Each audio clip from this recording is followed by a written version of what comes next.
বৰ্তমান কি পৰ্যায়ত আছে? এইটো কেলেংকাৰী নহয়, এইটো অপজিশ্যনে টুইট কৰি পেলাই এটা মিডিয়াই পিক কৰি পেলাই এইটো এটা কেলেংকাৰী বুলি এটা মানে এটা প্ৰচাৰ কৰিছিলে।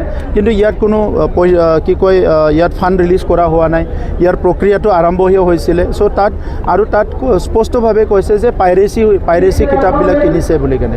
গতিকে কিতাপটো পাইৰেচি হৈছে নে নাই এইটো চাবৰ কাৰণে আচলতে কিতাপ পোৱাবিলাকে কৈছে যে কিতাপটো ভাল, তো সেইকাৰণে পাইৰেচি হৈছে নে নাই এইটো তদন্ত কৰিবৰ কাৰণে আমি এটা কমিটি গঠন কৰি দিছোঁ। কমিটিয়ে ফাৰ্ষ্ট ফেজ মিটিং কৰি গ'ল, এতিয়া second phase third phase meeting কৰি ৰিপৰ্ট দিব, সেই হিচাপে একশ্যন হ'ব।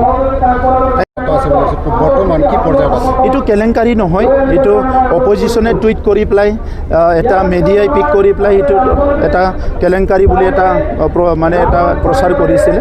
কিন্তু ইয়াত কোনো কি কয় ইয়াত ফাণ্ড ৰিলিজ কৰা হোৱা নাই, ইয়াৰ প্ৰক্ৰিয়াটো আৰম্ভহে হৈছিলে। চ' তাত স্পষ্টভাৱে কৈছে যে পাইৰেচি কিতাপবিলাক কিনিছে বুলি কেনে।